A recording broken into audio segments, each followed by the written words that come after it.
প্রিয় শিক্ষার্থী, আজকের ক্লাসে তোমাদের সবাইকে অভিনন্দন। কেমন আছো তোমরা? আশা করি প্রত্যেকে ভালো আছো।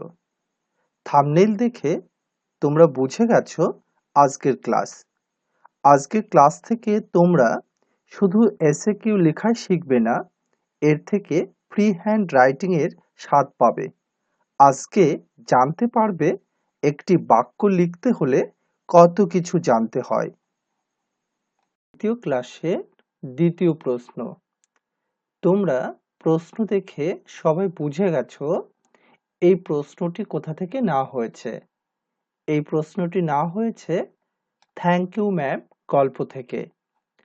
তো এই প্রশ্নটির বাংলা অর্থ জেনে নিই। What was the full name of Mrs Jones? Mrs জোনসের পুরো নাম কি ছিল? তো এবার শুধু প্রশ্নের বাংলা অর্থ জানলে হবে না, তার সাথে এই যে ওয়ার্ডগুলো আছে প্রশ্নের মধ্যে তাদের পরিচয় এবং অবস্থান জানতে হবে। তো একটা কোশ্চেনে অনেক ওয়ার্ড থাকে, তো তাদের সেন্টেন্স অনুযায়ী বোঝা দরকার। তো এখানে এই প্রশ্নটির মধ্যে যারা আছে তারা হলেন ডাব্লিউএস ওয়ার্ড। এখানে হোয়াট হচ্ছে ডাব্লিউএস ওয়ার্ড। তারপর অক্সিলারি ভার্ব, এই ওয়াজ হচ্ছে অক্সিলারি ভার্ব, কিন্তু এই ওয়াজকে আমরা এখানে বলবো মেইন ভার্ব, মেইন ভার্ব বা লিঙ্কিং ভার্ব। কেন মেইন ভার্ব, কেন লিঙ্কিং ভার্ব, সেই কথা নিয়ে পরে আসছি। এরপর যে আছে সে হলো subject. The full name of Mrs Jones, এইটা হচ্ছে সাবজেক্ট। তো আনসারটা জেনে নিই। The full name of Mrs Jones, আমরা সাবজেক্ট লিখলাম ওয়াজ মিসেস লুয়েলা বেটস ওয়াশিংটনস।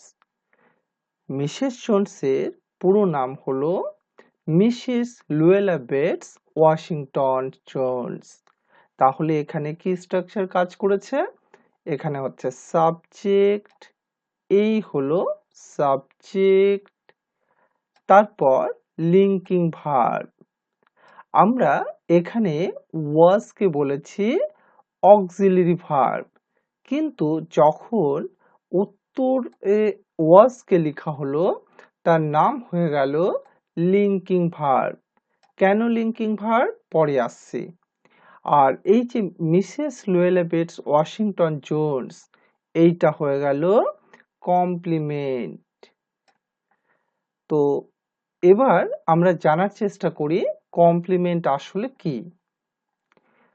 সাবজেক্টের পরিপূরক ওয়ার্ড হিসেবে ভার্বের পর যে ওয়ার্ড বা ফ্রেজ বসে তাকে কমপ্লিমেন্ট বলে। তো এখানে the full name of Mrs Jones subject, এই যে মিসেস জোনসের যে ফুল নেম সেইটাই হচ্ছে লুয়েলা বেটস ওয়াশিংটন জোনস। তাহলে লুয়েলা বেটস ওয়াশিংটন জোনস মানে মিসেস জোনস, মিসেস জোনসের পুরো নাম মানেই হচ্ছে লুয়েলা বেটস ওয়াশিংটন জোনস। তো সংজ্ঞাটা আরেকবার জেনে নিই। সাবজেক্টের পরিপূরক হিসেবে ভার্বের পর এই যে ভার্ব ওয়াজ, এরপর এই যে সাবজেক্ট, এর পরিপূরক হিসেবে কি ওয়ার্ড বসেছে? এই পরিপূরক ওয়ার্ড হিসেবে লুয়েলা বেটস ওয়াশিংটন জোনস বসেছে। তাই এখানে complement Mrs Luella Bates Washington Jones হয়ে গেল কমপ্লিমেন্ট। আশা করি তোমরা বুঝেছো। এখানে Mrs Luella Bates Washington Jones complement হিসেবে বসেছে। আশা করি তোমরা বুঝেছো।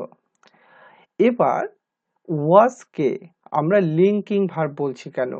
এই ওয়াজকে আমরা লিঙ্কিং ভার্ব বলছি কেন জেনে নাও। সাবজেক্ট এবং কমপ্লিমেন্টের মাঝে যে ওয়ার্ড বসে তাকে লিঙ্কিং ভার্ব বলে। তো এই হচ্ছে সাবজেক্ট, এই হচ্ছে কমপ্লিমেন্ট, আর এই যে এদের মাঝে যে ভার্বটা বসেছে তার জন্য তার নাম হয়ে গেল লিঙ্কিং ভার্ব। কেমন লাগছে শিক্ষার্থী? কমেন্টে জানাবে।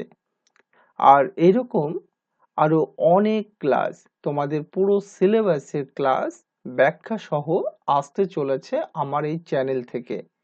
বন্ধুদের মাঝে শেয়ার করে দাও এবং বন্ধুদের জানিয়ে দাও। এবার পরের বিষয়, যদি কোনো প্রশ্নে লিঙ্কিং ভার্ব থাকে তাহলে উত্তরটি শুরুতে লেখাও যেতে পারে। তো আমরা চাইলে এখানে উত্তরটি what was the full name of Mrs Jones, Mrs জোন্সের পুরো নাম কি, আমরা চাইলে মিসেস লুয়েলা বেটস ওয়াশিংটন জোন্সকে আগে লিখতে পারি, তারপর আমরা লিখতে পারি ওয়াজ, এরপর আমরা লিখতে পারি the full name of Mrs Jones, এইটাও আমরা এখানে লিখে দিতে পারি। তো আশা করি তোমরা বুঝেছো। তো এসএকিউ এইভাবেই লিখতে হয় এবং এখান থেকেই ফ্রি হ্যান্ড রাইটিং এর জন্ম। তোমরা প্রত্যেকটা ক্লাসের সময় খাতা এবং কলম নিয়ে বসবে, আর এই যে ইনফরমেশনগুলো, এই ইনফরমেশনগুলো তোমরা তোমাদের খাতায় লিখে রাখবে। পরবর্তীতে এগুলো তোমাদের ভীষণ কাজে আসবে। প্রত্যেকেই ভালো থাকবে এবং সবাইকে ভালো রাখবে, এই প্রত্যাশা নিয়ে আজকের ক্লাসটি এখানে শেষ করলাম। আবারও দেখা হবে নতুন ক্লাস নিয়ে।